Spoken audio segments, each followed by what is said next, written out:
ஒரு ஊர்ல 3 லைட் ஹவுஸா? கேட்கவே ஆச்சரியமா இருக்குல்லங்க. அதுக்கு முன்னாடி பேஜை ஃபாலோ பண்ணிட்டு வீடியோ ஃபுல்லா பாருங்க.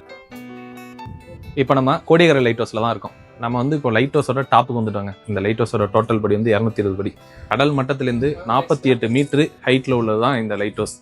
மீனவர்களின் வழிகாட்டி அப்படின்னு சொன்னாலே அது லைட் ஹவுஸ் தாங்க. ஏன்னா இந்த லைட் ஹவுஸ் மேல இருக்கிற லைட்டை வச்சு மீனவர்கள் தங்களோட கரையை கண்டுபிடிக்கிறதுக்காக உள்ளதுதான் லைட் ஹவுஸ். ஆனா இங்க சொல்லக்கூடிய லைட் பாத்தீங்கன்னா ஒரு நிமிஷத்துக்கு 6 முறை சொல்லணும். இதோட வெளிச்சம் 19 நாட்டிக்கல் மைல், அதாவது 35 கிலோமீட்டர் தூரத்துல இருக்கிற கப்பல்ல இருந்து பாத்தீங்கன்னா தெளிவா தெரியும்.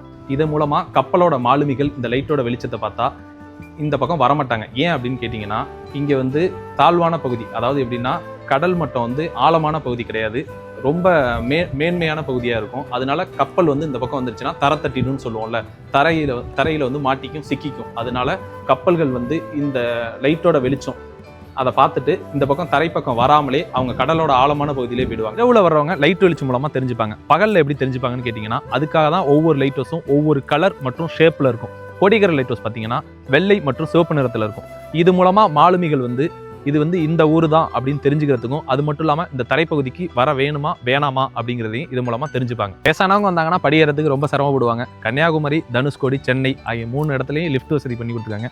நம்ம கோடியக்கரை லைட் ஹவுஸ்க்கும் லிஃப்ட் இருந்ததுன்னா எல்லாரும் ஏறி பார்க்கலாம்.